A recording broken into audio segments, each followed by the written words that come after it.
नमस्कार दोस्तों, मैं आपका अपने चैनल HVS स्टडीज़ में स्वागत करता हूं। इस वीडियो में आपके लिए 10 नवंबर 2022 का करंट अफेयर लेकर आ गया हूं। साथ में हम स्टैटिक जीके और रिलेटेड करंट अफेयर का रिवीजन करते हुए चलेंगे। अगर आप इस चैनल पर पहली बार आए हो तो चैनल को सब्सक्राइब कर लीजिएगा। वीडियो अच्छी लगे तो वीडियो लाइक करके ज़रूर जाइएगा। लास्ट में आपके लिए क्विज़ रखा है, उस क्विज़ को ज़रूर सॉल्व कीजिएगा।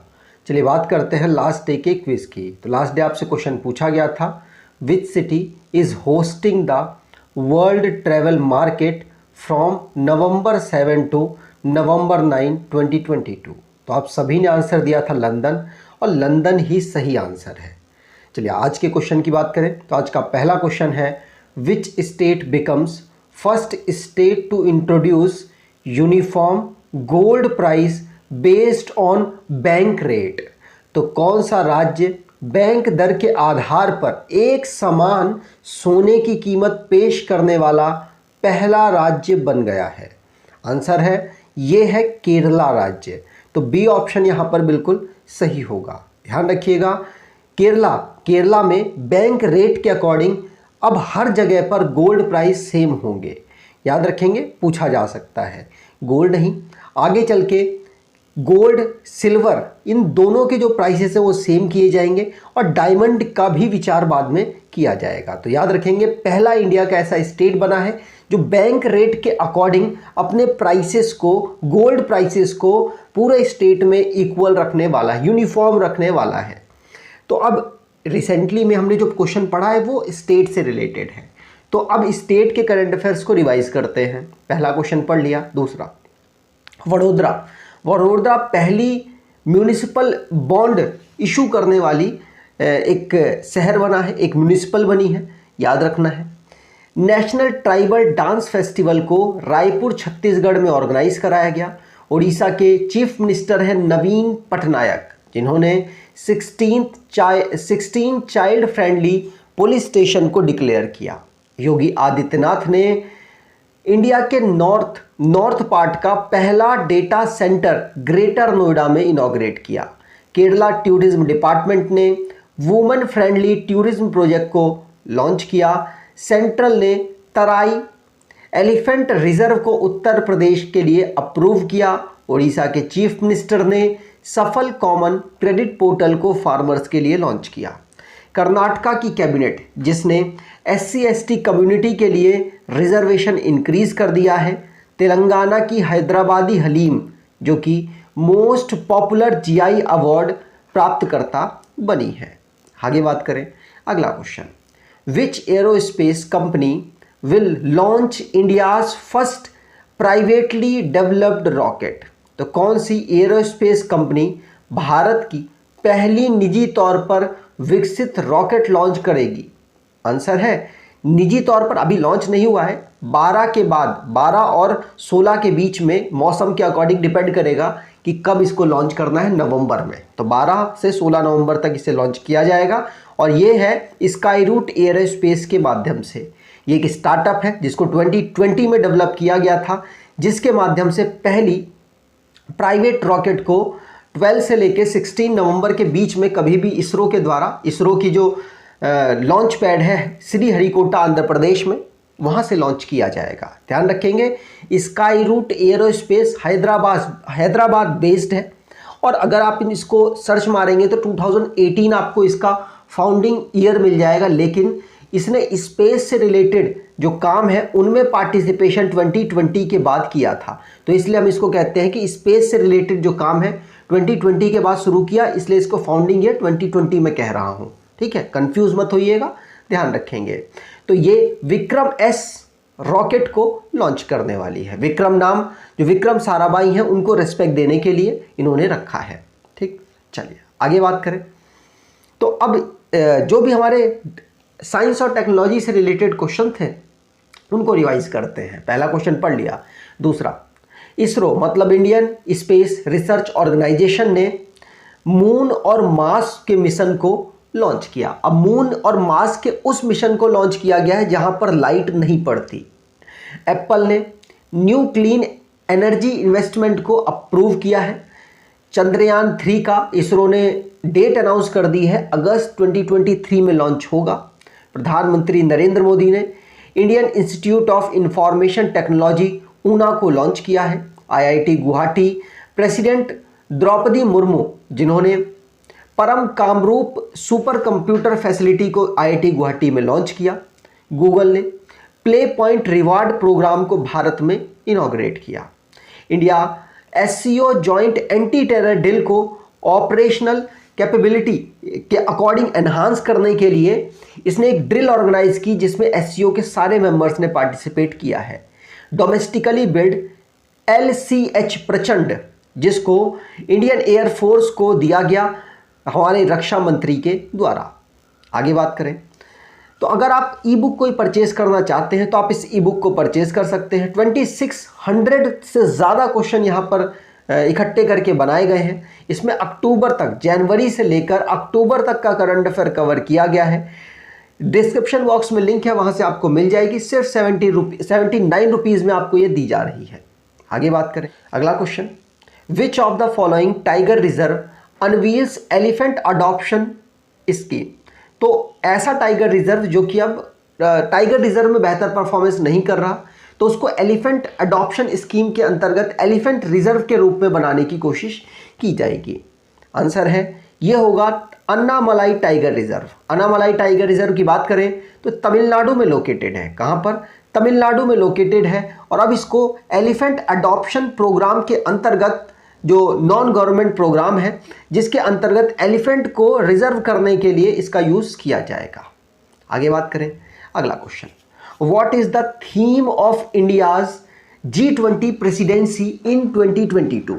तो 2022 में भारत के G20 प्रेसिडेंसी का विषय क्या होगा। 2022 जो 2 है भारत को दिसंबर में मिल जाएगी प्रेसिडेंसी G20 की। भारत अगले साल इसकी प्रेसिडेंसी करने वाला है जिसके लिए भारत ने थीम एक लॉन्च किया है। क्या है? वसुधैवा कुटुंबम, ये इसकी थीम है, ध्यान रखिएगा। तो नरेंद्र मोदी जी के द्वारा इसको लॉन्च किया गया वसुधैवा कुटुंबम, ठीक है, याद रखिएगा। यहाँ पर इसका मतलब क्या है? One earth, one family, one future, ये इसका मतलब है वसुधैवा कुटुंबम का, जो ये की थीम है। और अगर लोगो की बात करें तो भारत नाम का एक लोगो इन्होंने नरेंद्र मोदी जी ने लॉन्च किया है। आगे बात करें तो अब नेशन संबंधित करंट अफेयर बने हैं उनको रिवाइज करते हैं। पहला क्वेश्चन पढ़ लिया। दूसरा, केमिकल एंड फर्टिलाइजर मिनिस्टर हैं डॉक्टर मनसुख मंडाविया जी, जिन्होंने इंडिया केमिकल जो केमिकल से रिलेटेड एक कॉन्फ्रेंस है जिसको नई दिल्ली में इन्होंने लॉन्च किया। अयोध्या दीपोत्सव जो कि 15 लाख दिए जलाकर वर्ल्ड रिकॉर्ड बना चुका है। मिशन लाइफ मूवमेंट जो कि प्रधानमंत्री नरेंद्र मोदी जी ने केवड़िया से लॉन्च किया। मिशन स्कूल ऑफ एक्सीलेंस को प्रधानमंत्री नरेंद्र मोदी जी ने गुजरात से लॉन्च किया। हरदीप पुरी जो कि हमारे इस समय पर पेट्रोलियम मिनिस्टर हैं, इन्होंने Asia's largest compressed biogas plant को लॉन्च किया। नितिन गडकरी जी जिन्होंने टोयोटा पायलट प्रोजेक्ट को flex fuel strong hybrid electric vehicle के लिए लॉन्च किया है। अमित शाह जी ने गाथा स्वराज की गैलरी को सिंधिया म्यूजियम ग्वालियर में लॉन्च किया। 17 नंबर का प्रवासी भारतीय दिवस इंदौर में ऑब्जर्व किया जाएगा 2023 में। आगे बात करें अगला question, national legal service day is observed on. तो राष्ट्रीय कानूनी सेवा दिवस कब मनाया जाता है? आंसर होगा हम इसको 9 नवंबर को ऑब्जर्व करते हैं। कब? 9 नवंबर को हम national legal service day observe करते हैं, याद रखिएगा। पूछा जा सकता है इसमें जो गरीब लोग हैं उनको किस तरीके से हम सस्ती और उनके हिसाब से, मतलब ऐसी जो उन पे प्रेशर ना बनाए, उस तरीके की कानूनी सुविधा प्रोवाइड कराने की कोशिश की जाती है। याद रखिएगा, नेशनल लीगल सर्विस डे में इस चीज़ की अवेयरनेस फैलाने की कोशिश होती है।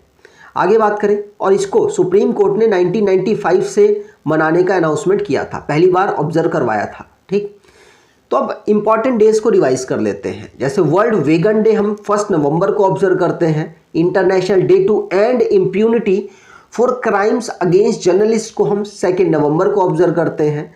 सेंट्रल विजिलेंस अवेयरनेस वीक को हम 31 अक्टूबर से लेकर 6 नवंबर तक ऑब्जर्व करते हैं।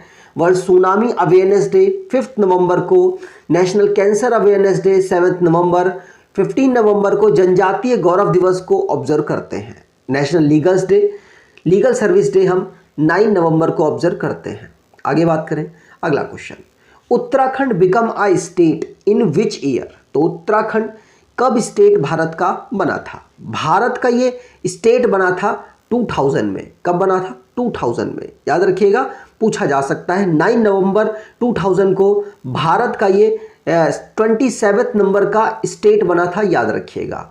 पूछा जा सकता है। उत्तर प्रदेश से अलग होकर ये उत्तरांचल नाम से बना था, बाद में इसका नाम उत्तराखंड किया गया। ठीक, आगे बात करें तो उत्तराखंड के बारे में रिवाइज करते हैं। फॉर्मेशन हमने पढ़ लिया, 9 नवंबर 2000 को हुआ था। कैपिटल इसकी देहरादून विंटर की है, गैरसैंण समर की है।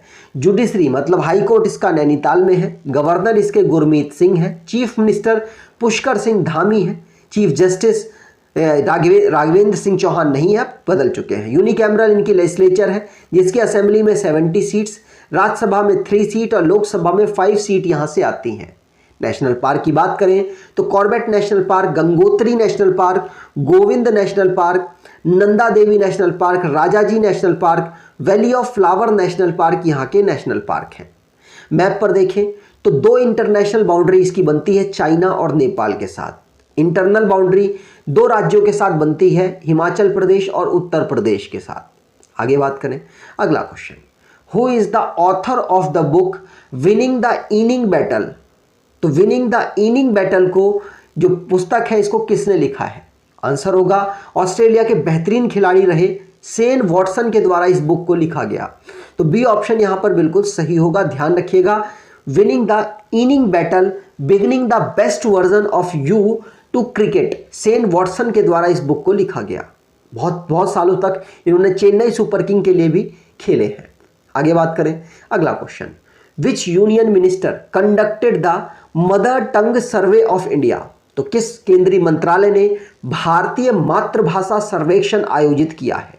आंसर होगा ये हमारी होम मिनिस्ट्री के द्वारा, जो कि अमित शाह जी लीड कर रहे हैं, उनके द्वारा इसे लॉन्च किया गया, जिसमें सर्वे किया जाएगा 576 लैंग्वेजेस का कि कितने लोग इसको बोल लेते हैं, कितने लोगों को कितनी भाषाएं आती है। सारे सर्वे ऑर्गेनाइज कराया गया मिनिस्ट्री ऑफ होम अफेयर्स के द्वारा, जिससे कि जो रीजनल लैंग्वेजेस हैं उनको प्रमोट किया जा सके। भारत सरकार इसके लिए अलग अलग कदम उठा ही रही है, जिसमें एक ये भी अहम कदम मान सकते हैं।